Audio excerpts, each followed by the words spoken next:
Jadi di depan bapaknya Sucang itu dia melihat ada sosok orang, tingginya ini hampir 2 meter. Wajahnya itu agak hitam, mirip kayak orang Afrika. Dia pakai jubah putih, sorbannya juga putih, dan baunya itu wangi banget. Suasana Argodalam malam itu begitu rame, tapi sunyi. Nah, bisa dibayangkan gimana situasi banyak orang, tapi hampir nggak ada suara di situ. Itulah situasi Argodalam malam itu.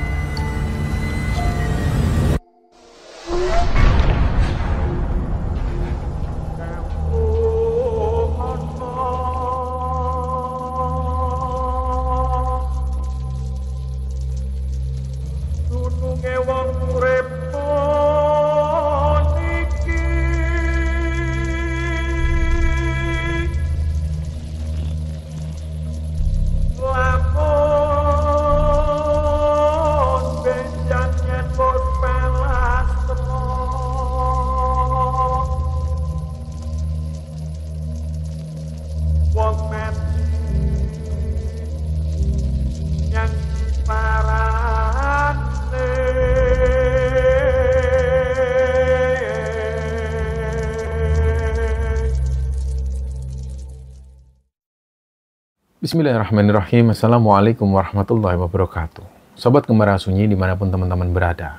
Pada kesempatan kali ini kami akan menceritakan sebuah cerita yang dikirim oleh Sobat Kembara yang bernama Sucang yang asalnya dari Jombang, Jawa Timur. Sebelum kita masuk ke ceritanya, untuk teman-teman yang nonton tayangan ini dan belum subscribe, jangan lupa untuk subscribe lebih dulu agar channel Kembara Sunyi ini lebih berkembang lagi dan kami lebih bersemangat lagi dalam membuat konten-konten terbaru di Kembara Sunyi. Dan untuk teman-teman yang telah mendukung kami sejauh ini, kami mengucapkan terima kasih banyak. Semoga amal kebaikan teman-teman dibalas kebaikan berlipat oleh Allah Subhanahu wa Ta'ala.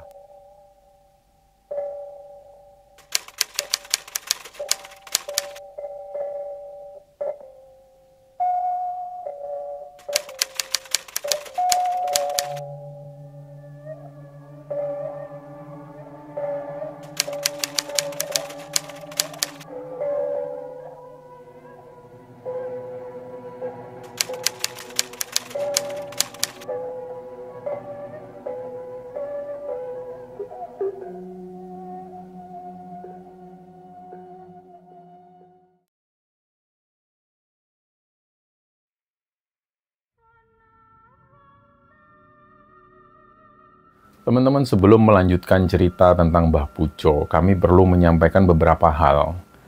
Ini tentang pengertian antara mukjizat dan karomah.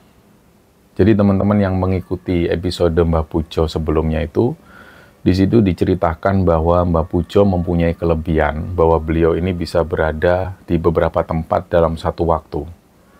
Dalam kebudayaan Jawa, ini disebut Rogo Sukmo. Ada juga yang menyebutnya mecah rogo dan macam-macam penyebutan lainnya.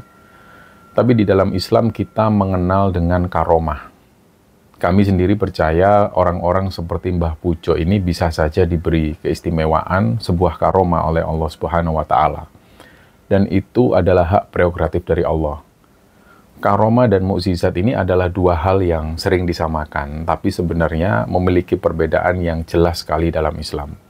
Kalau mukjizat ini adalah kejadian luar biasa yang diberikan oleh Allah kepada para nabi dan rasul sebagai bukti kebenaran risalah mereka. Seperti contohnya Nabi Musa ketika membelah lautan dengan tongkatnya, atau Nabi Isa yang bisa menyembuhkan orang buta dan menghidupkan orang mati, dan masih banyak contoh yang lainnya lagi. Sedangkan karomah adalah kejadian luar biasa yang terjadi pada wali Allah. Wali Allah ini maksudnya adalah orang yang sangat taat dan sangat dekat sekali dengan Allah, tapi mereka ini bukan seorang nabi atau rasul. Karomah juga terjadi atas izin Allah, tapi bukan untuk menunjukkan kenabian, melainkan sebagai bentuk kemuliaan yang Allah berikan kepada orang-orang yang soleh. Dan tentang penilaian orang yang soleh ini tentu hanya Allah yang tahu, mana-mana saja hambanya yang soleh. Jadi tetap hanya Allah yang tahu. Maka dari itu kita nggak bisa menilai orang dari sampulnya. Apa yang menurut kita buruk belum tentu buruk bagi Allah. Apa yang menurut kita baik belum tentu juga baik bagi Allah. Sekali lagi, hanya Allah yang tahu tentang ini semua. Dan nanti teman-teman akan tahu bagaimana sisi lain Mbah Pujo yang belum diceritakan di episode sebelumnya. Nah, melanjutkan kisah di episode sebelumnya, pasti teman-teman sudah bisa menebak dari judulnya. Judulnya adalah Mbah Pujo. Kisah ini dibagikan oleh sobat kembara yang bernama Sucang yang asalnya dari Jombang, Jawa Timur. Seperti yang sudah diceritakan di episode sebelumnya, Mbah Pujo ini orangnya sangat sederhana sekali. Beliau itu orang yang sangat pendiam, tapi beliau disegani oleh warga sekitar. Mbah Pujo dikenal sebagai seorang tukang pijat, tapi ada juga yang melabeli Mbah Pujo dengan label dukun. Sama sekali hal ini nggak dipedulikan oleh Mbah Pujo.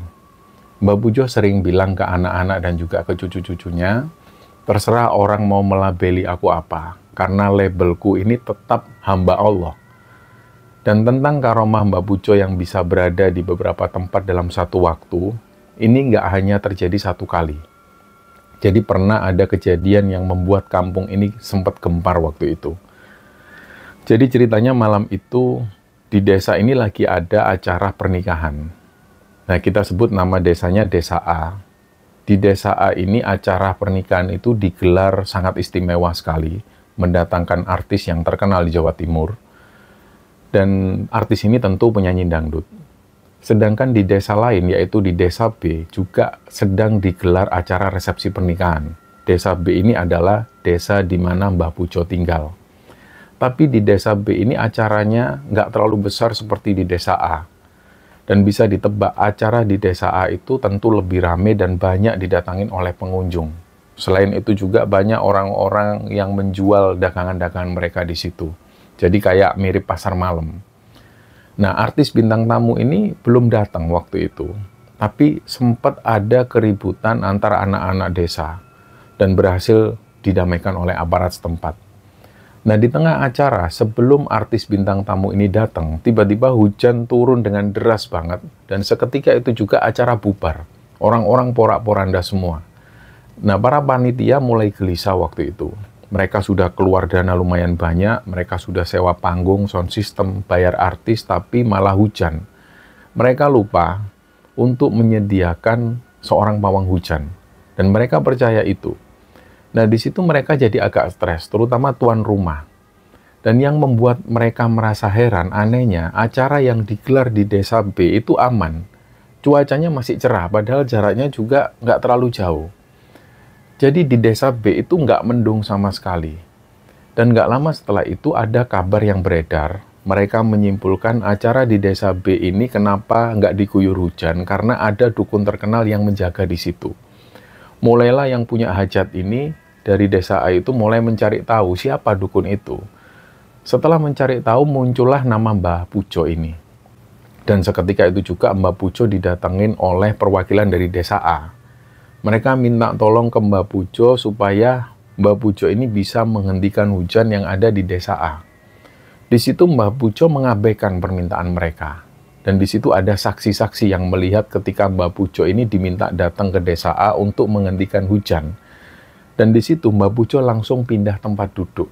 Ini sekaligus menandakan kalau Mbah Pujo waktu itu merasa nggak nyaman. Beliau memilih masuk ke dalam rumah yang punya hajat. Dan dari situ perwakilan dari desa ini terus mendesak Mbah Pujo. Lama-lama Mbah Pujo pun merasa risih.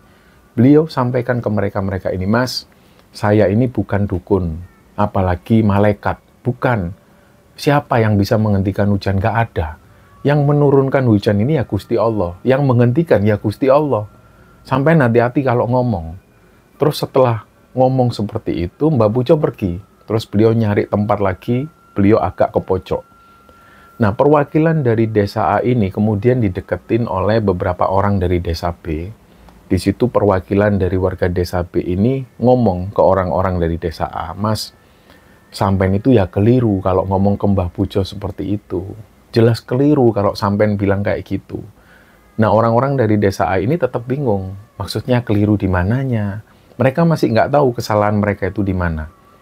Akhirnya orang dari Desa B ini bilang lebih jelas lagi ke para warga Desa A, Mas, jangan sekali-sekali ngomong ke Mbah Pujo untuk menghentikan hujan. Nggak mungkin mau orangnya. Jelas jawaban Mbah Pujo seperti itu. Siapa yang bisa menghentikan hujan? Wong hujan itu dari Gusti Allah kok. Sampean bilang aja, minta tolong Mbah, supaya bisa memindahkan hujan ke tempat lain untuk sementara waktu.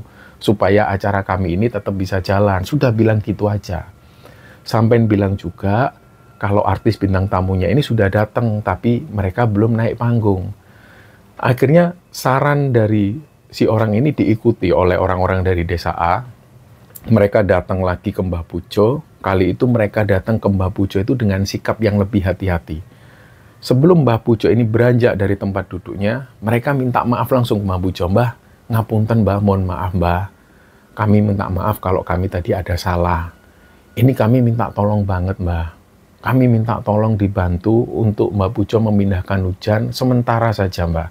Sampai artisnya ini naik terus turun lagi. Setelah itu nanti terserah Mbah Pujo mau balikkan, terserah. Nah di situ Mbah Pujo nggak jadi beranjak dari tempat duduknya. Setelah itu Mbah Pujo bilang ke mereka, ya sudah sana, sebentar lagi aku nyusul ke sana. Nah dengan jawaban Mbah Pujo yang seperti ini, mereka itu senang banget. Langsung mereka menaiki motor mereka masing-masing, terus langsung kembali ke desa A. Dan memang sekembalinya orang-orang ini ke desa A, hujan itu masih terus turun. Penonton masih ada yang bertahan di situ, tapi nggak seberapa ramai seperti sebelumnya. Dan pengakuan dari warga desa A yang tadi ini sempat menemui Mbah Pujo di desa B, dan terus di situ mereka disuruh berangkat lebih dulu ke desa A. Mereka ini kaget, jadi pas mereka sampai di lokasi, di tempat acara itu, mereka ngelihat Mbah Pujo ini sudah ada di lokasi acara itu. Di situ mereka ngelihat Mbah Pujo ini lagi jongkok di pojokan sambil terus menatap ke arah langit. Mereka bingung, heran, kok bisa Mbah Pujo ini datang duluan? Padahal mereka tadi disuruh berangkat duluan sama Mbah Pujo. Dan memang dari desa B menuju ke desa A itu satu-satunya jalan ya cuma lewat jembatan ini. Dan jalannya itu cuma satu itu. Kalaupun harus lewat jalan lain, ini harus muter dan agak jauh lagi tentunya. Dan nggak mungkin Mbah Pujo waktu itu lewat jalan yang lain, justru malah semakin jauh. Singkatnya di situ mereka melihat Mbah Pujo terus jongkok dan menatap ke arah langit. Dan nggak sampai 10 menit, hujan mulai berhenti. Langsung tuan rumah ini naik panggung ditemani oleh MC. Di situ mereka sampaikan acara akan dilanjutkan dan artis bintang tamu ini sudah siap naik ke panggung. Dan seketika itu juga acara ini jadi rame lagi. Penonton di situ mulai bersorak-sorai dan mulai mendekat ke arah panggung. Nah, orang-orang yang tadi sempat minta tolong ke Mbah Pujo ini langsung mencari keberadaan Mbah Pujo. Mereka mau mengucapkan terima kasih, termasuk di situ sang tuan rumah ini juga sudah tahu info ini. Jadi beliau sendiri ini mau langsung menemui Mbah Pujo dan langsung mau menyerahkan sedikit uang ucapan terima kasih. Anehnya, mereka ini nggak menemukan Mbah Pujo di situ. Setelah dicari hampir 10 menitan, mereka tetap nggak menemukan Mbah Pujo.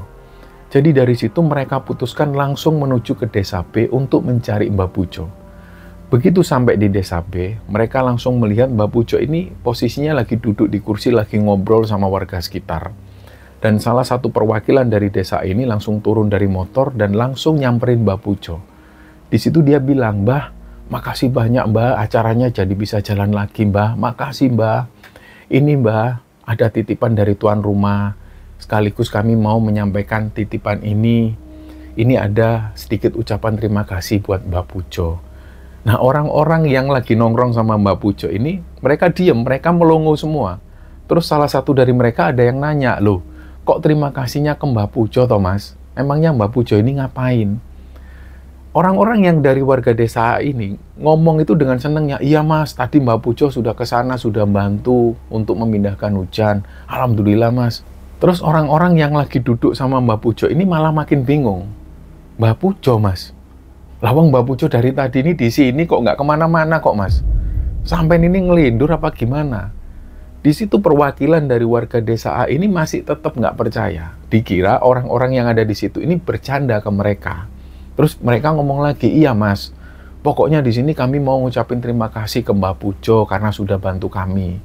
Terus akhirnya di situ mereka menyerahkan amplopan ini ke Mbah Pujo. Mbah Pujo waktu itu cuma bilang, "Situ Mas, kasihkan ke anak-anak situ biar dibelikan rokok sama kopi. Sudah sana kasihkan ke mereka." Nah, Mbah Pujo menunjuk ke sekelompok anak-anak muda yang duduknya nggak jauh dari Mbah Pujo. Langsung amplop ini pun diserahkan ke mereka. Terus warga desa A ini kemudian pamit pulang. Nah, sebelum mereka naik ke motornya, beberapa perwakilan dari desa A ini didatengin oleh salah satu orang dari desa B. Ada satu bapak-bapak yang tanya ke mereka, "Mas, memang tadi itu sampean lihat Mbah Pujo ke desa sampean?" "Lah iya, Mas. Kalau bukan Mbah Pujo siapa lagi, Mas?" Nah, si bapak-bapak dari desa B ini kemudian menjelaskan lagi ke para perwakilan dari orang-orang desa A, "Mas, sampean boleh percaya boleh enggak. Dari tadi Mbah Pujo itu duduk di situ jagongan sama kita dan nggak kemana-mana orangnya. Tapi ya sudahlah, itu sudah biasa, Mas. Sudah, jenengan pulang nggak apa-apa." Akhirnya mereka dari warga desa A ini, pas waktu mereka naik motor itu, kelihatan banget wajah mereka itu bingung. Nah, Sucang pernah mendapat cerita dari bapak dan juga paklik-pakliknya tentang ini. Waktu itu memang Sucang masih kecil. Dan pas Sucang masih kecil itu ternyata Sucang juga baru tahu Mbah Pujo ini dulunya adalah orang masjid. Yang dimaksud orang masjid ini ya setiap hari Mbah Pujo selalu ke masjid. Masjid yang dimaksud ini adalah Masjid Jami. Lokasi Masjid Jami ini agak jauh dari rumah Mbah Pujo. Sebenarnya ada masjid di desa Mbah Pujo, tapi masjid itu nggak dibuat sholat Jumat. Jadi untuk sholat Jumat ini diselenggarakan di Masjid Jami. Nah, pada masa-masa itu, Mbah Pujo lebih banyak menghabiskan waktu di masjid. Sering juga Mbah Pujo itu tidur di masjid. Dan 2 hari kemudian, Mbah Pujo biasanya pulang ke rumah. Setelah itu balik lagi ke masjid, terus Mbah Pujo tidur lagi di masjid. Pokoknya kegiatan Mbah Pujo di masjid ya seperti itu. Bisa dikatakan mirip seperti marbot, tapi bukan marbot resmi masjid. Mbah Pujo sukarela melakukan ini.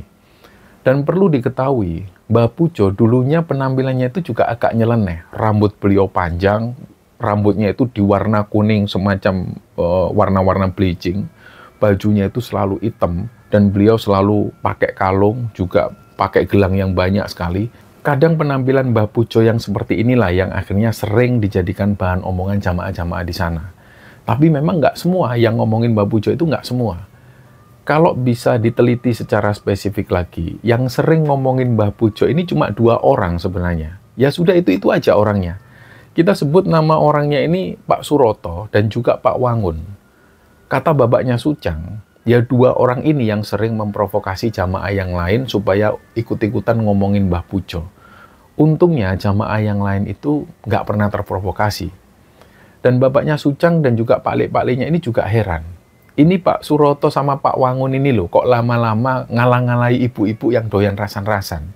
Yang diomongin Pak Suroto sama Pak Wangun itu seringnya soal penampilan dari Mbah Pujo.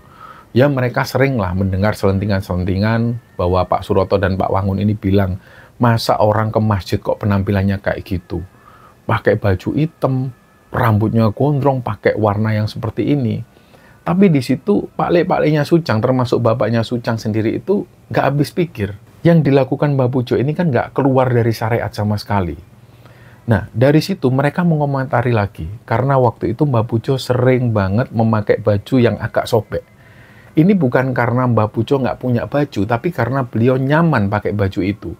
Jadinya omongan orang ini mulai didengar oleh Mbah Pujo sendiri. Terutama omongan dari Pak Suroto dan Pak Wangun.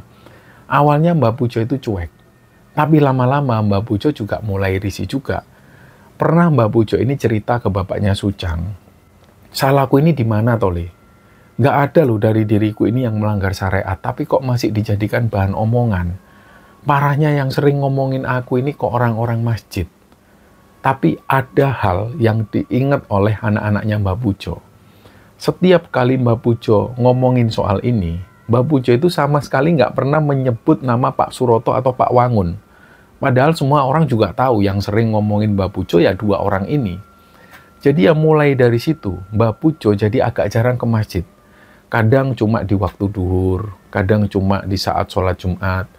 Dan setelah lama nggak ke masjid itu, pada suatu malam, tiba-tiba Mbah Pujo ini berangkat ke masjid lagi. Malam itu Mbah Pujo ini nginep di masjid. Nah, malam itu anak-anak Mbah Pujo ini sempat mencari keberadaan Mbah Pujo. "Bapak kemana, Mas?" Ada yang tanya itu ke bapaknya Sucang. Terus bapaknya Sucang bilang ke salah satu adiknya itu, "Kayaknya pergi ke masjid dari tadi. Dan kayaknya nginep kalau sampai jam segini belum pulang." Nah, keesokan harinya Mbah Pujo ini pulang kembali ke rumah sekitar jam 7 pagi. Setelah sarapan itu Mbah Pujo cerita ke anak-anaknya, "Le, tadi malam Bapak tidur di masjid. Terus ada yang datengin Bapak." Nah, anak-anaknya ini tanya, Siapa, Pak? Terus kata Mbak Pujo, namanya Kiai Yusni Koblen. Dia itu sosok jin muslim yang tinggal di Masjid Jami situ. Nah, pada saat itu anak-anak Mbak Pujo ini nggak ada yang percaya sama sekali. Tapi untuk menghormati Mbak Pujo, mereka bilang, oh, Yai Yusni itu bangsa jin ya, Pak? Terus di situ Mbak Pujo mengangguk. Terus kata Yai Yusni apa, Pak? Katanya Bapak ini disuruh bantu orang-orang yang sakit, Le. Orang-orang yang nggak punya biaya ke rumah sakit, orang-orang miskin itu disuruh bantu. Nah, katanya Bapak ini punya kemampuan itu. Terus anak-anaknya tanya lagi, lah, Bapak ini kan bisanya cuma mijet, Pak. Nah, di situ Mbak Pujo diem. Pembicaraan itu pun selesai sampai di situ. Dan malam harinya, anak-anak Mbak Pujo yang laki-laki semua ini disuruh kumpul semua sama Mbak Pujo, termasuk di situ juga ayahnya Sucang ini. Mereka semua disuruh wudhu, dan setelah itu disuruh pakai wewangian. Terus mereka semua dikumpulkan di ruang tamu. Mbak Pujo di situ nyuruh anak-anaknya untuk terus melantunkan zikir. Dan zikir yang dibacakan, La ilaha illa anta subhanaka ini kuntu minadz dzalimin. Ini adalah doa yang selalu diucapkan oleh Nabi Yunus. Dan itu Mbak Pujo menyuruh kepada anak-anaknya untuk dibaca berulang-ulang. Sampai Mbak Pujo nyuruh mereka berhenti.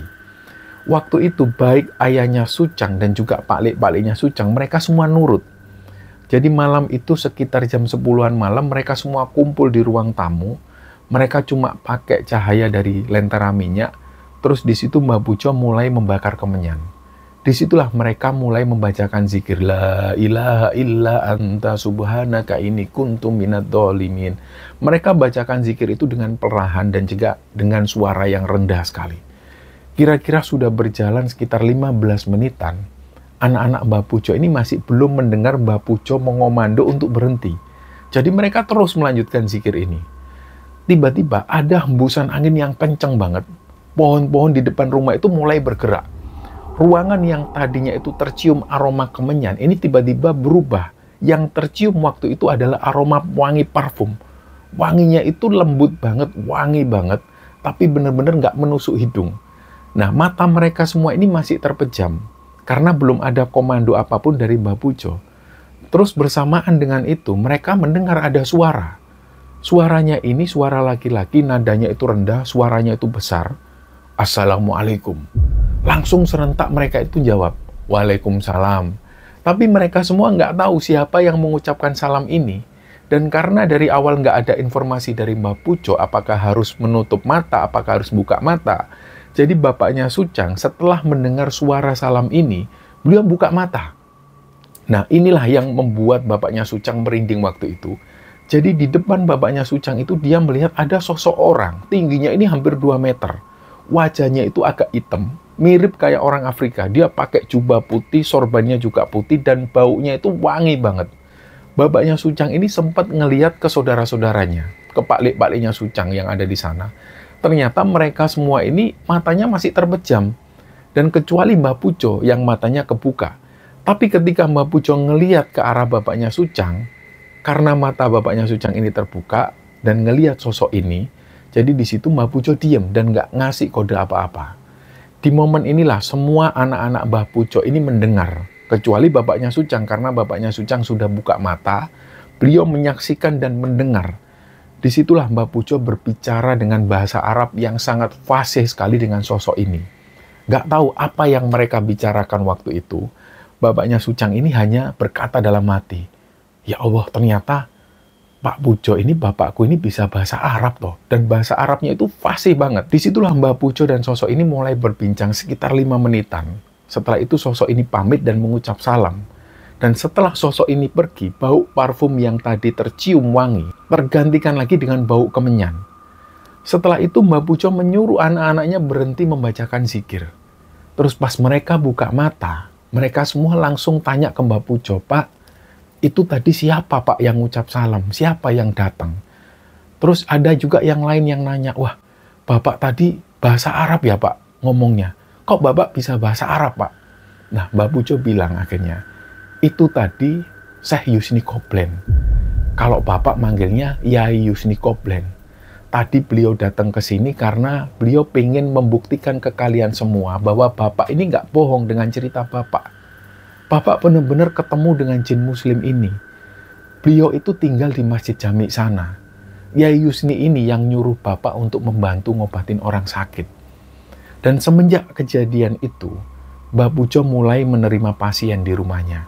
Yang semula cuma pasien datang untuk pijet, tiba-tiba ada pasien-pasien yang datang dengan kepentingan yang berbeda-beda.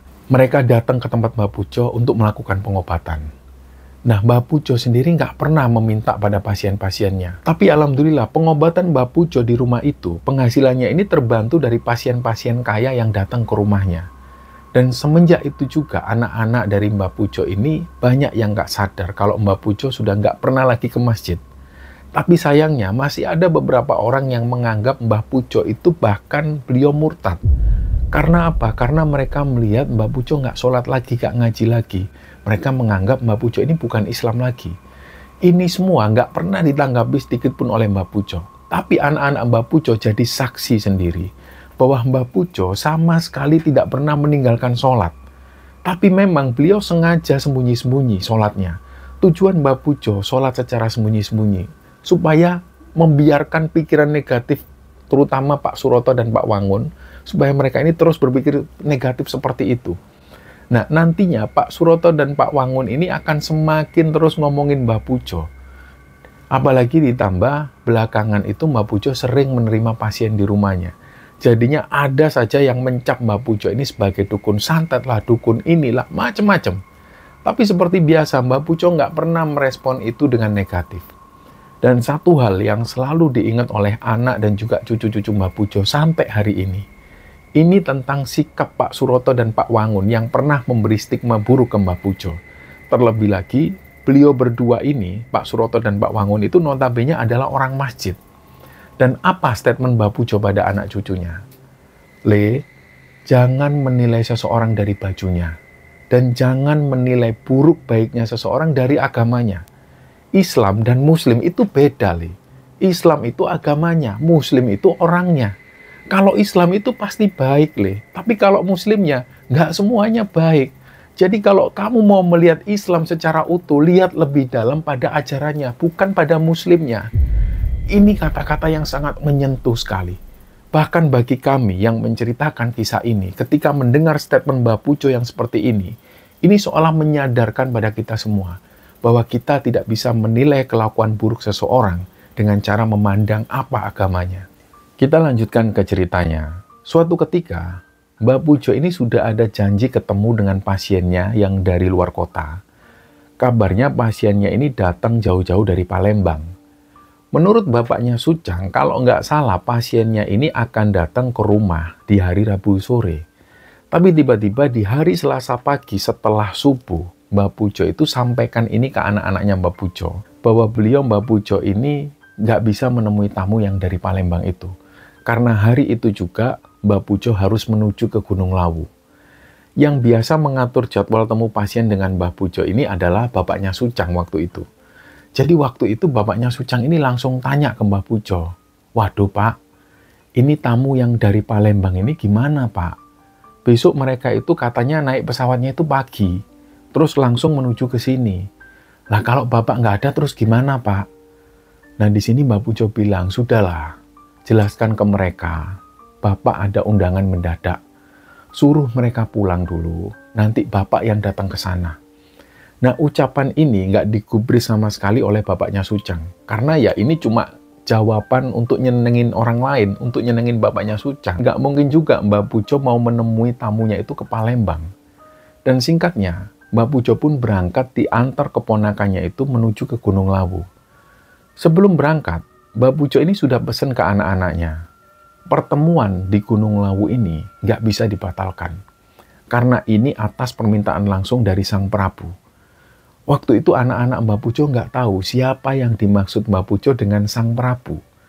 Belakangan barulah mereka tahu, ternyata yang dimaksud Sang Prabu oleh Mbah Pujo ini adalah Raden Brawijaya V, Raja terakhir Majapahit yang dikabarkan mukso di Gunung Lawu.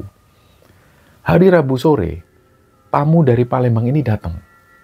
Dan begitu mereka datang, bapaknya Sucang dengan hati-hati menyampaikan ke tamunya ini bahwa Mbah Pujo nggak bisa menemui karena posisi Mbah Pujo ada di Gunung Lawu.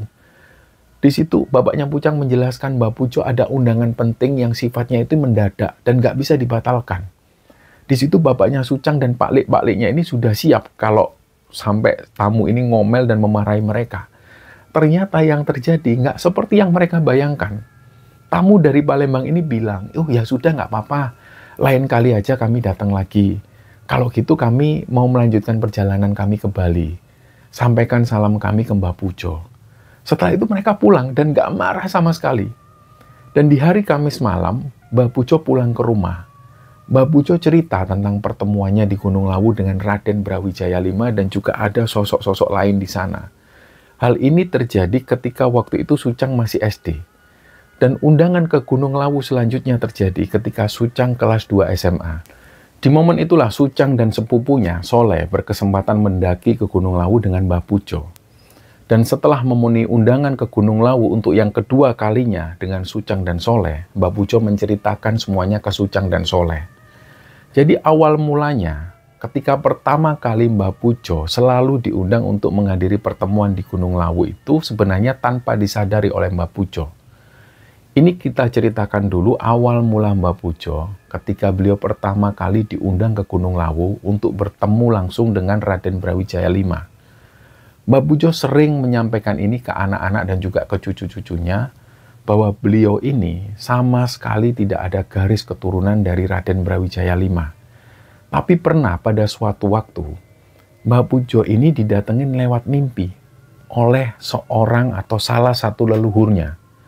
Leluhurnya ini datang lewat mimpi Mbah Pujo.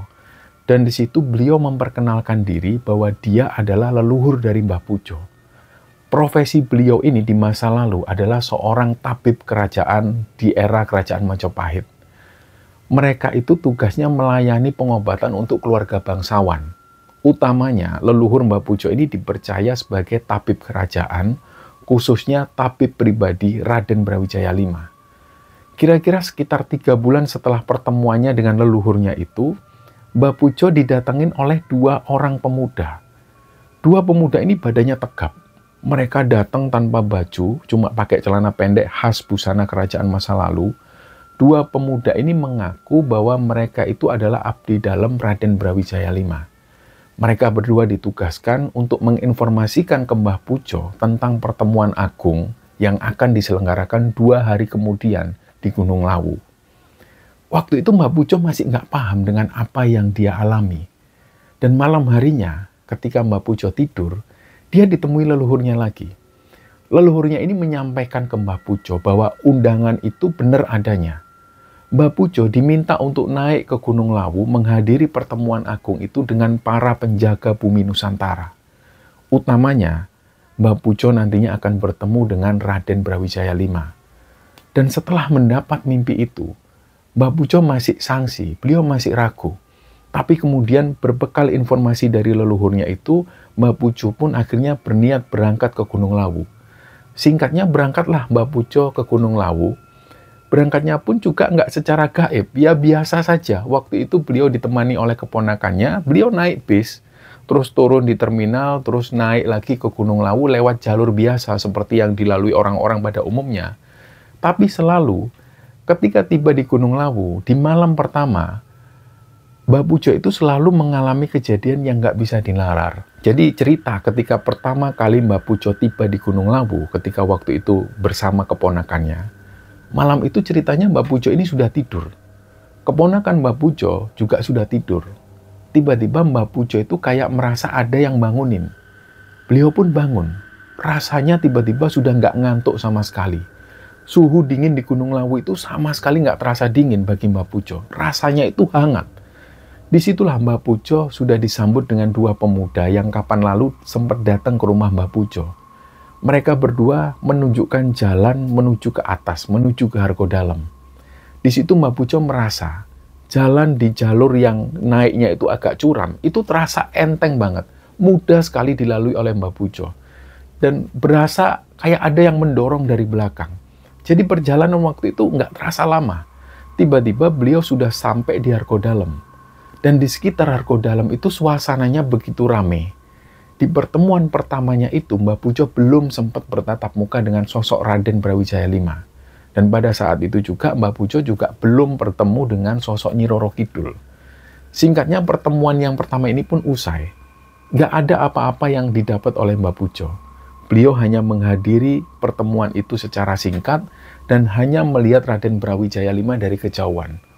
Dan bertahun-tahun setelahnya, Mbah Pujo nggak pernah lagi menerima undangan menuju ke Gunung Lawu.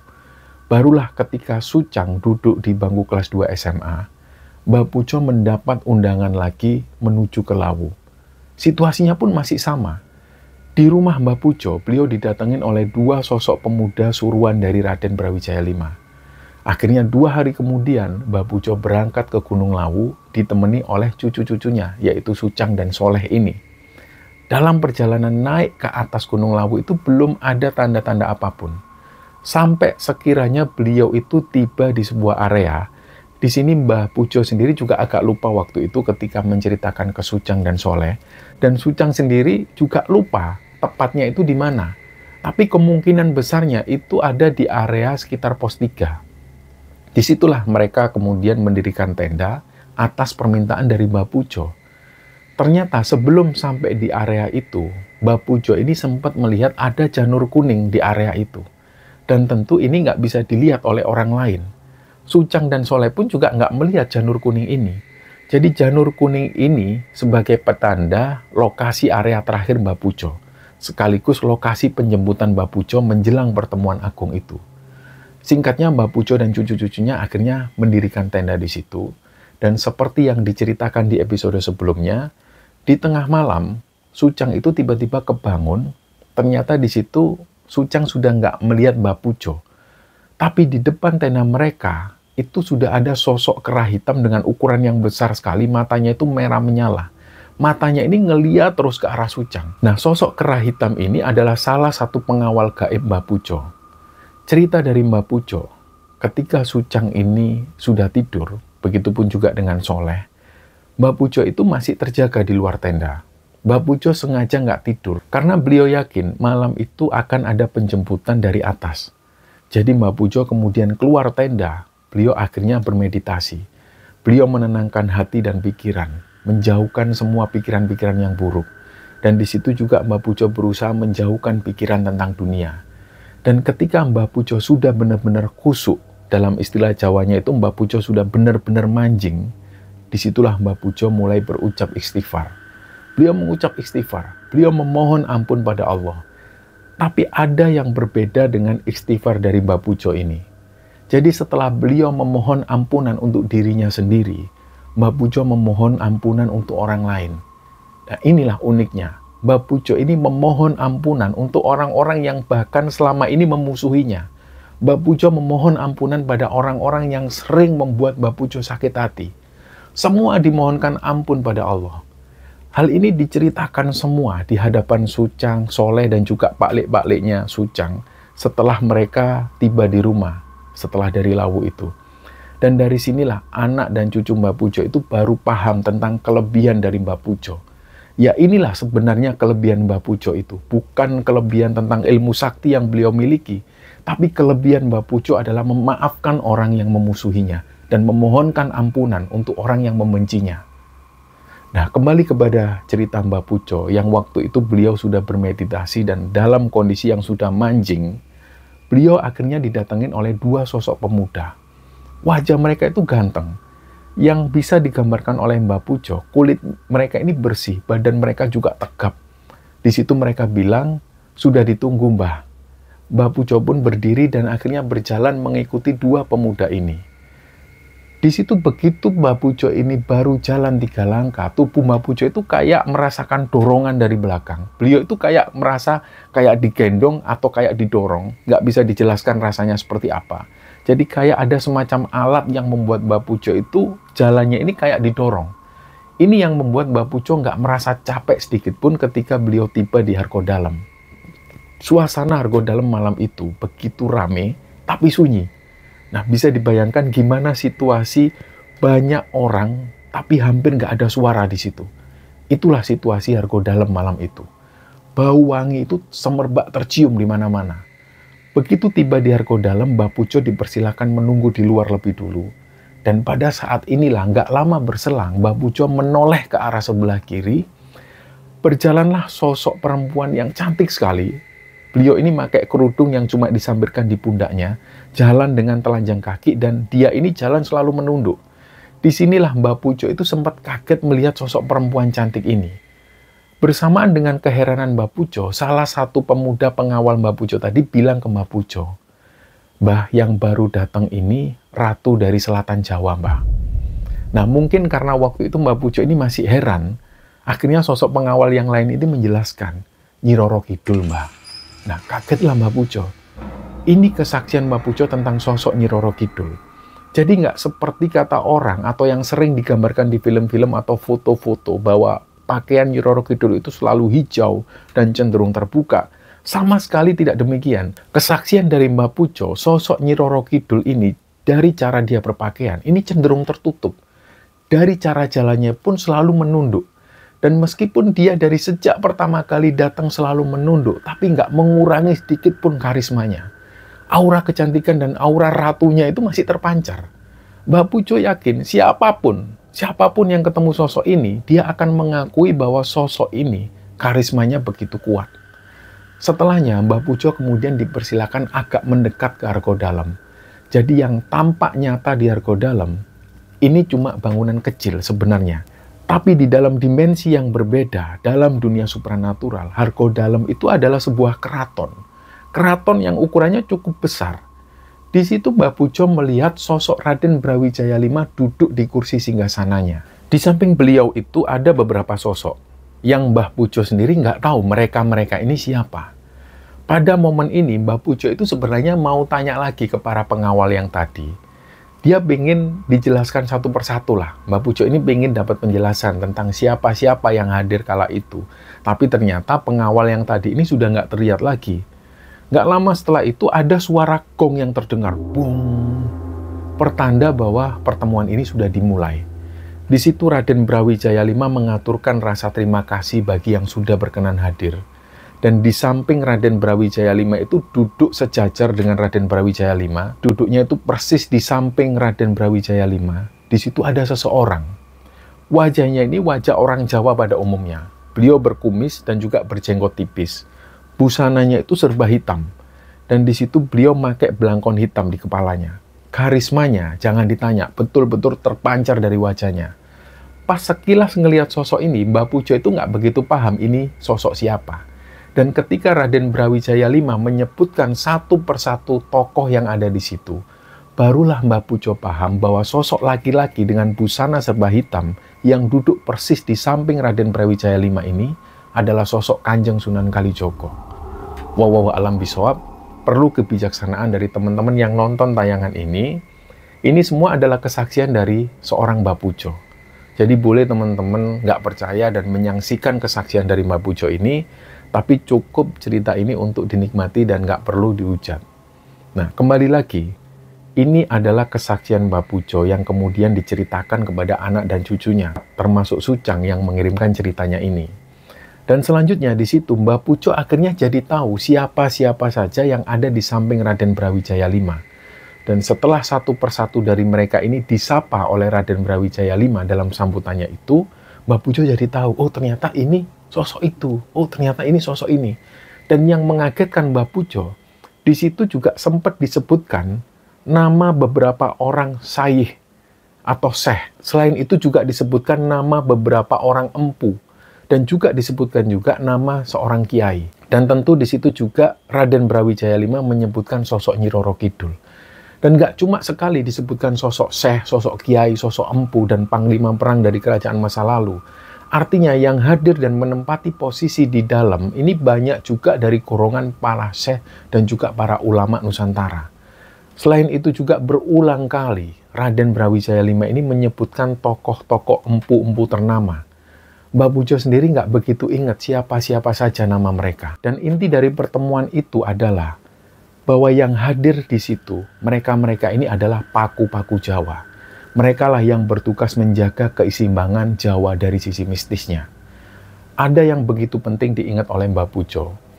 Di situ sempat Raden Brawijaya V ini menjelaskan, Jadi beliau itu menjelaskan dengan bahasa Jawa, tapi bahasa Jawanya itu sangat berbeda dengan bahasa Jawa yang sekarang. Kalau yang ada dalam gambaran Mbah Pujo, yang diingat oleh Mbah Pujo, bahasa Jawanya itu hampir mirip seperti bahasa Ngapak, tapi tidak terlalu kaku. Kalau yang ditangkap Mbah Pujo waktu itu, akhiran katanya itu selalu A, bukan O. Bukan O yang seperti bahasa Jawa sekarang.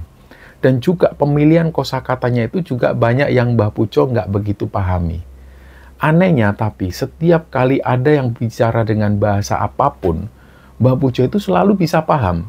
Jadi ini kayak jadi semacam keanehan juga dalam pertemuan malam itu. Dan di situ Raden Brawijaya V ini menjelaskan, Jawa di sebelah kiri itu adalah Malaka, Jawa di sebelah kanan adalah Maluku, Jawa di bagian inti Jawa adalah Maliki. Belakangan Mbah Pujo ini baru bisa menerjemahkan semua pernyataan dari Raden Brawijaya V ini. Bahwa waktu itu Raden Brawijaya V sempat menyebut Malaka, Maluku, dan Maliki. Mbah Pujo menafsirkan, kalau seandainya kita sekarang melihat peta Indonesia, di sebelah kiri peta Indonesia itu ada Selat Malaka. Dan dulunya memang ada Kesultanan Malaka di situ. Malaka sendiri berasal dari suku kata Malik. Dan di sebelah kanan peta Indonesia itu ada Maluku. Dan kenapa disebut Maluku? Karena di sana terdapat banyak kesultanan, banyak kerajaan. Sebut saja ada Kesultanan Ternate, Kesultanan Tidore, Kesultanan Jailolo, Kesultanan Bacan, dan masih banyak juga kerajaan di sana. Dan Maluku, suku katanya adalah Malik. Maliki sendiri, nggak ada yang pernah menyebut Pulau Jawa dengan Maliki. Tapi ini bisa secara tegas dibuktikan dengan banyaknya kerajaan dan juga kesultanan yang sudah lama berdiri di Jawa, bahkan sampai hari ini. Maka dari situ Mbah Pujo menafsirkan dan menyimpulkan bahwa Maliki adalah pusat di Jawa. Maliki suku katanya juga Malik. Jadi antara Malaka, Maluku, dan Maliki ini memiliki keterkaitan yang erat dan sama-sama memiliki suku kata Malik yang mempunyai arti penguasa atau pemilik. Dan yang disebutkan oleh Raden Brawijaya V tentang Jawa, ini sebenarnya bukan soal Pulau Jawa tok, tapi adalah Kepulauan Nusantara yang membentang dari Selat Malaka hingga ke timur Indonesia. Dijelaskan juga oleh Raden Brawijaya V, siapa-siapa saja yang hadir malam itu di Argo Dalem harus waspada dengan apa yang akan terjadi di Pulau Jawa, apa yang akan terjadi di Nusantara. Dan ada yang menarik dari pertemuan itu. Pertemuan Mbah Pujo ini terjadi di sekitaran tahun 2006 atau 2007. Karena jujur Sujang dan Soleh benar-benar lupa, jadi nggak tahu pastinya tahun berapa. Tapi Mbah Pujo pernah menjelaskan ke anak dan cucunya. Dari pertemuan itu, sudah diprediksi oleh para tokoh-tokoh yang hadir, bahwa akan ada peristiwa-peristiwa besar yang terjadi di Nusantara. Di situ disebutkan, pada tahun 2010 mendatang, salah satu hamba Allah yang sudah lama menjadi paku Jawa, dia akan mengalami mual dan muntah. Dia mual dan muntah bukan kebanyakan makan atau minum, bukan keracunan, tapi ia muntah karena menunjukkan kemuakannya. Ia muak. Dan wallahu alam bisawab, di tahun 2010, Gunung Merapi meletus dan beberapa orang meninggal di sana, termasuk salah satu orang yang meninggal di antaranya adalah Mbah Marijan, seorang kuncen Gunung Merapi. Dan nggak berhenti sampai di situ, disebutkan juga 10 tahun setelahnya, artinya 10 tahun setelah 2010, adalah 2020. Di situ, Sang Raden Brawijaya V ini menjelaskan, ada macan peliharaan penguasa dunia yang sengaja dilepaskan liar. Macan-macan itu akan memporak-porandakan dunia, memporak-porandakan manusia. Mereka akan membunuh manusia tidak dengan taringnya, tapi dengan data. Menyiksa manusia tidak dengan cakarnya, tapi dengan menghilangkan pekerjaannya. Pada saat itulah, manusia-manusia ini dipaksa bersembunyi di dalam rumah mereka untuk menghindari macan-macan yang sengaja dilepas liarkan itu. Dan wallahu alam bisawab, tahun 2020 muncullah COVID. Dan seperti yang kita tahu, karena COVID ini banyak orang-orang yang kehilangan pekerjaannya. Dan karena COVID ini juga banyak orang-orang yang dipaksa untuk tinggal di rumah.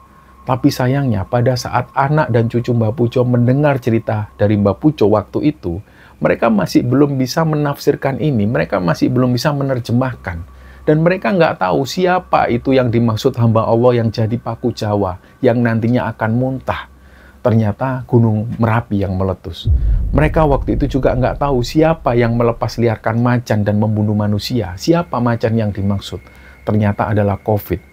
Macan yang dimaksud adalah virus COVID itu sendiri. Jadi mereka benar-benar nggak tahu waktu itu. Dan Mbah Pujo sendiri pada saat menceritakan itu tanpa menjelaskan arti dari semua ini. Dalam istilah Jawanya, ini adalah sebuah sanepan. Jadi Mbah Pujo juga menyampaikan ini persis seperti apa yang disampaikan oleh Raden Brawijaya V ketika dia menghadiri pertemuan di Gunung Lawu. Semua berupa sanepan. Nah, sanepan ini adalah istilah-istilah yang mengandung kias. Jadi penafsiran-penafsiran ini baru diketahui oleh salah satu Pak Leknya Sucang. Dan ini baru diketahui setelah semua peristiwa ini terjadi. Dan dari situlah Mbah Pujo ini sempat berpesan, jangan ada anak cucuku yang melanjutkan jalanku ini. Cukuplah kalian jadi orang biasa, bekerjalah secara normal. Mungkin di situ Mbah Pujo yang lebih tahu setiap pribadi anak dan cucu-cucunya. Dan mungkin dari pengamatan Mbah Pujo, di situ masih belum ada anak atau cucu-cucunya yang bisa melanjutkan jalan Mbah Pujo. Dan singkatnya Mbah Pujo pun meninggal di tahun 2009. Pada saat itu nggak ada satupun dari keluarga yang menyangka. Karena Mbah Pujo meninggal tanpa sakit sebelumnya. Beliau hari itu hanya pamit tidur di kamarnya. Ketika dibangunkan, Mbah Pujo diketahui sudah meninggal.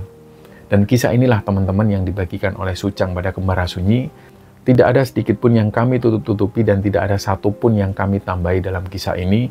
Semoga teman-teman semua bisa mengambil hikmah dan bisa mengambil pelajaran dari kisah ini. Mohon maaf kalau ada salah-salah kata. Wassalamualaikum warahmatullahi wabarakatuh.